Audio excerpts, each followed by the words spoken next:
സ്വത്തിന് വേണ്ടി എന്തും ചെയ്യാനും മടിയില്ലാത്ത ഒരു കാലഘട്ടത്തിലൂടെയാണല്ലേ നമ്മൾ ജീവിച്ചുകൊണ്ടിരിക്കുന്നത്.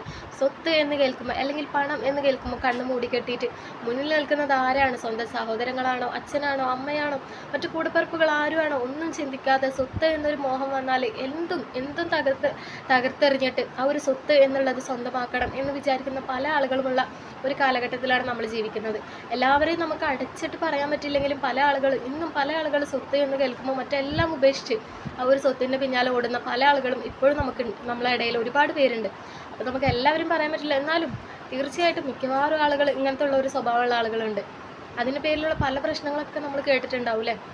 അപ്പോൾ ഈ അടുത്ത് ഞാനൊരു വീഡിയോ കണ്ട്, അങ്ങനെ ഒരു സ്വത്തിൻ്റെ പേരിൽ സ്വന്തം അച്ഛനെ, തനിക്ക് ജന്മം നൽകി അല്ലെങ്കിൽ താൻ ഈ ഭൂമിയിൽ ജനിക്കാൻ കാരണക്കാരനായ ആ അച്ഛനെ ഒരു മകനെ അടിച്ചടിച്ചിട്ട്, എന്താ പറയുക, നമുക്ക് കണ്ടാൽ സഹിക്കാൻ പറ്റില്ല. അങ്ങനെ അടിച്ചിട്ട് അദ്ദേഹത്തിന് ആ മൂക്കിൽ നിന്ന് എവിടെ നിന്നൊക്കെയാണ് ചോര വീഴുന്നത് നമുക്ക് പറയാൻ പറ്റില്ല. അത്ര രീതിയിൽ ക്രൂരമായിട്ട് മർദ്ദിച്ചിട്ട് ചോര വന്നിട്ട് മൊത്തം ഇങ്ങനെ ചോരയിൽ ഒലിച്ച് നിൽക്കുന്ന ഒരു പിതാവ്. അത് കണ്ടു കഴിഞ്ഞാൽ ഒരു വീഡിയോ കണ്ടാൽ ഏതൊരു മകനായാലും മകൾക്കായാലും നമുക്കത് സഹിക്കാൻ പറ്റില്ല. അത്രയും നമുക്കത് കണ്ടു നിൽക്കാൻ പറ്റാത്ത തരത്തിലുള്ള ഒരു വീഡിയോ ആണ്. അപ്പോൾ ഈ ഒരു സംഭവം കണ്ടിട്ട്, അല്ലെങ്കിൽ ആ ഒരു മകന് എന്തിനാണ് ഈ ഒരു പ്രശ്നം ഉണ്ടായതെന്ന് വെച്ച് കഴിഞ്ഞാൽ സ്വത്തിൻ്റെ പേരിൽ തന്നെയാണ്. അച്ഛൻ ഒരുപാട് സ്വത്തുക്കളുള്ള ഒരാളാണ്. അപ്പോൾ ആ ഒരു സ്വത്തിൻ്റെ പേരിലുള്ള തർക്കങ്ങളായിരുന്നു അത്.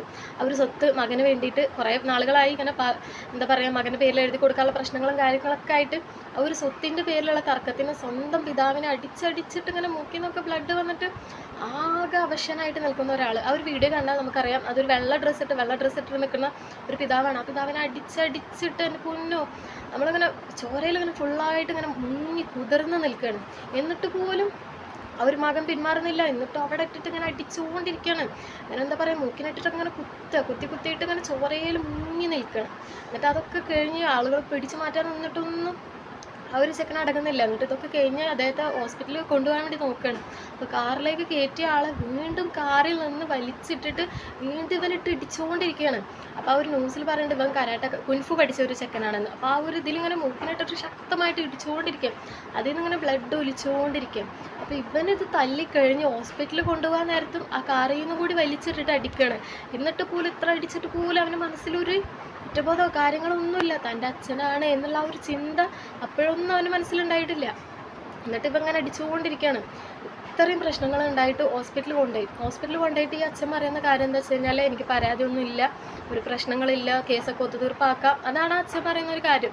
ഇത്രയും അടി കൊണ്ട് അവശനായിട്ട് പോലും ആ മകനോട് ആ അച്ഛനൊരു ദേഷ്യമില്ല, അല്ലെങ്കിൽ എല്ലാം ക്ഷമിച്ചു കൊടുത്തു. എന്നിട്ട് പോലും തൻ്റെ മകനല്ലേ എന്ന് വിചാരിച്ചിട്ട് കേസും കാര്യങ്ങളൊന്നും ആക്കണ്ടെന്ന് പറഞ്ഞിട്ട് ആ കേസൊക്കെ ഒത്തുതീർപ്പാക്കി. അത്ര പോലെ അതാണ് അച്ഛന്മാരുടെ ഒരു മനസ്സ്, അല്ലെങ്കിൽ അമ്മമാരുടെ ഒരു മനസ്സ് എന്ന് പറഞ്ഞാൽ അവർക്ക് ഏറ്റവും വലുത് അവരുടെ മക്കൾ തന്നെയാണ് അല്ലേ. അപ്പം ഇത്രയൊക്കെ ക്രൂരത ചെയ്തിട്ട് പോലും ആ അച്ഛൻ പറഞ്ഞാൽ എന്താ, തൻ്റെ മകനോടൊരു ഇതില്ല, പരാതിയില്ല, അങ്ങനെയാണ് ആ അച്ഛൻ പറയുന്ന ഒരു കാര്യം. പക്ഷെ അവന് എന്നിട്ട് എന്താ പറയുക, അച്ഛനെ ഇതൊക്കെ കഴിഞ്ഞ് ഹോസ്പിറ്റലിൽ ഡിസ്ചാർജ് ആയിട്ട് വന്നു. എന്നിട്ട് വീട്ടിൽ നിന്ന് കുറച്ച് ദിവസം കഴിഞ്ഞപ്പോൾ ആ അച്ഛൻ മരിച്ച്. ഒരു പക്ഷേ ഇനി അന്നുണ്ടായ അടിയുടെ ഒരു ആഘാതം കൊണ്ടാണോ, അല്ലെങ്കിൽ വീട്ടിൽ വെച്ചിട്ട് ഇവന് വേറെ എന്തെങ്കിലും ചെയ്താണോ എന്ന് നമുക്ക് പറയാൻ പറ്റില്ല. കാരണം ഇവൻ്റെ ഈ ഒരു സ്വഭാവം വെച്ചിട്ട് തീർച്ചയായിട്ടും ചിലപ്പോൾ ഒരു പക്ഷേ അതിന് വേറെ എന്തെങ്കിലും ചെയ്തിട്ടുണ്ടാവും അല്ലേ.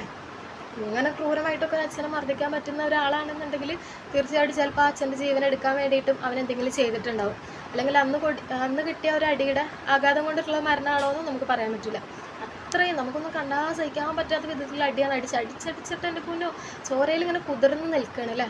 അതും എന്തിനു വേണ്ടിയിട്ട്? സ്വത്തിന് വേണ്ടിയിട്ട്. സ്വന്തം അച്ഛനെ, താൻ ഈ ഭൂമിയിൽ നിന്ന് ജീവിച്ചിരിക്കാൻ കാരണം ആരാണ് എന്ന് പോലും ചിന്തിക്കാതാണ് ഈ ഇട്ടിട്ട് പെരുമാറിക്കൊണ്ടിരിക്കുന്നത്.